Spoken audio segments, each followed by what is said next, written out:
बाहर देशों से बहुत सारे फैशन, बहुत सारे वेशभूषाएं धीरे धीरे भारत में ऐसे प्रवेश कर गए हैं।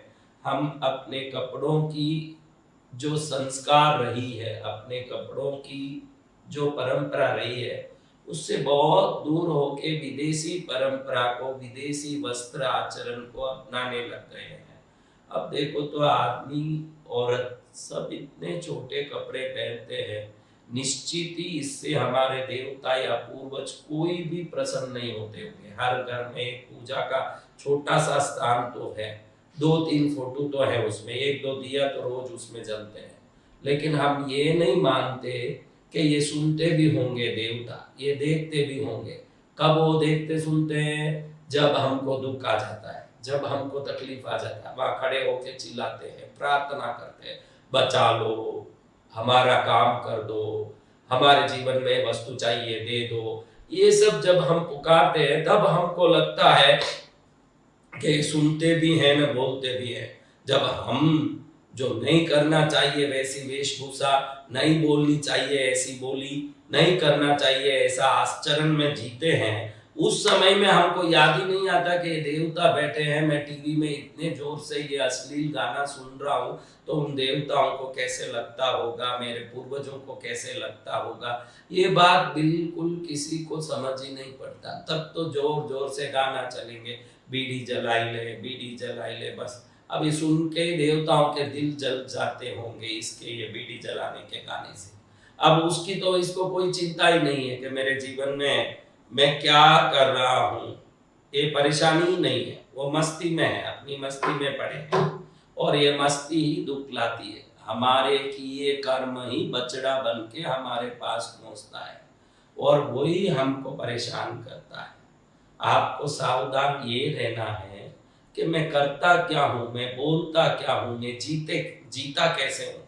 अगर इतना व्यवस्था कर लोगे तो कल से भी जिंदगी सुखी हो सकता है। जिंदगी खाली हमारी पढ़ाई से, हमारे होशियारी भरी हुई जीवन शैली से नहीं, हमारे धर्म शास्त्र में बताए हुए सादगी पूर्ण आचरण, वस्त्र और बोल चाल से सर्वोत्तम बन जाती है।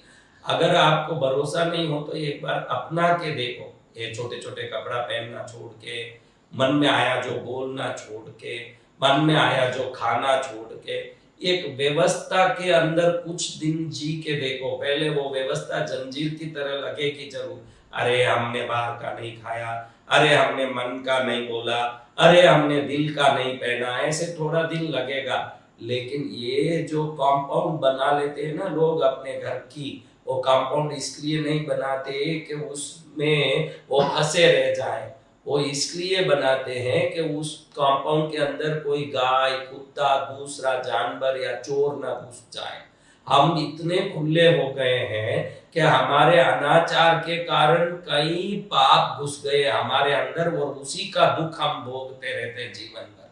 हमको ये पता भी नहीं चलता है कि हम दुख इसलिए भोग रहे हैं कि हम कंपाउंड को जेल मानते हैं। हम कंपाउंड के अंदर रहने को एक जेल की परंपरा मानते हैं। कौन फंसा रहेगा भाई? मन में आए जैसे बोलूंगा मैं, मन में आए जैसे पहनूंगा, मन में आया वो करूंगा। हर घर में यही हालत। आप जितने लोग देख रहे हो ना, अक्षर से अंदर से झांकोगे तो आपको मालूम पड़ेगा, स्वतंत्रता नाम की जो आपने चीज हाथ में पकड़ी वो स्वतंत्रता नहीं है, वो अनाचार है। मन में आया जो स्वच्छंदता है, मन में आया जो करना, उसको आप स्वतंत्रता कहते हैं। स्वतंत्रता वो नहीं है जो स्वच्छंदता है। स्वच्छंदता और स्वतंत्रता में फर्क है। स्वतंत्रता ये है कि मैं मेरे शास्त्र के बताए हुए काम को करने में दूसरा व्यक्ति बाधा ना बने, ये स्वतंत्रता है। शास्त्र में बताया उसके विपरीत करना वो स्वच्छंदता है, वो स्वतंत्रता नहीं है। और जो स्वतंत्र रहता है वो शास्त्र के अधीन रहता है। जो स्वच्छंद है वो शास्त्र के विरोध है, और जो भी शास्त्र के विरोध हुए वो राक्षस, दानव, असुर, वो शास्त्र के विरोध हुए। मैंने पहले बताया ना एक बार, शायद आपने नहीं सुना हो तो, एक जमाना था जब हिरण्यकश्यप एक देश में रहते थे, नारायण वैकुंठ में रहते थे। ऐसे दो देश हुआ। आप देखिए, राम अयोध्या में हुए और रावण लंका में हुए। राक्षसों का अलग ही नगर था श्रीलंका, उधर पूरे राक्षस ही रहते थे, उधर कोई दूसरे नहीं।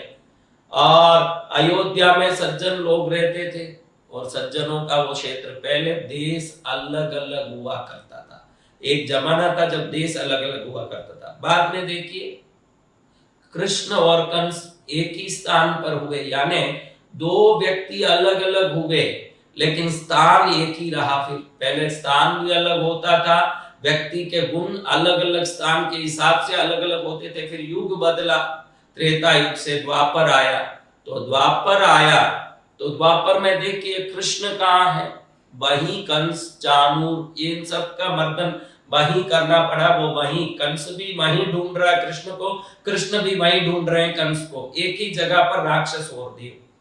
फिर बाद में ऐसा हुआ, एक ही घर में राक्षस और देवों का जन्म एक साथ ही होने लगा। एक ही घर में एक भाई मर्डर करने वाला, एक भाई भजन करने वाला। अब ऐसा जमाना आ गया, 1 घंटा मन देवताओं के प्रति लगता है, 1 घंटा मन शैतान की तरह कूदता है। पहले 2 देश 2 प्रकार के लोग, फिर 1 देश 2 प्रकार के लोग, फिर एक घर 2 प्रकार के लोग। अब एक ही आदमी 2 प्रकार का मन, हर दम वो बदलता ही रहता है। वो मन हर दम बदलता है।